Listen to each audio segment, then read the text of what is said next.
L'Afrique va devoir se nourrir et avec une croissance très rapide de la population, ça va poser de graves problèmes en termes d'alimentation locale, surtout dans un contexte où l'environnement physique est en train de changer, le climat et la production possible d'alimentation devient de plus en plus difficile dans certaines parties de l'Afrique.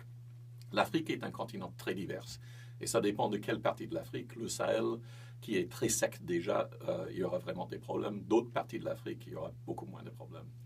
Euh, il me semble évident qu'une baisse de la fécondité serait une bonne chose. Ça freinerait la croissance démographique. Cette baisse est en cours, mais c'est relativement lent actuellement. C'est surtout concentré dans les zones urbaines. La baisse va faire qu'il y a moins de monde à nourrir. Il y a moins de jeunes qui entrent sur le marché d'emploi, qui sont souvent au chômage, mais aussi ça crée ce qu'on appelle le dividende démographique. Il y a moins de tout petits jeunes, moins de dépendants jeunes. Il faut attendre longtemps avant qu'il y ait des dépendants vieux et beaucoup plus de monde à l'âge de travailler. En Asie de l'Est, le dividende démographique dans le passé était estimé d'être la cause d'à peu près un tiers de la croissance économique au cours des derniers 40 ans. Et l'Afrique entre dans une situation où s'il y avait une baisse de la fécondité, il pourrait commencer à en profiter aussi d'une dividende démographique et en même temps avoir moins de bouches à nourrir. Donc, ce serait une bonne chose.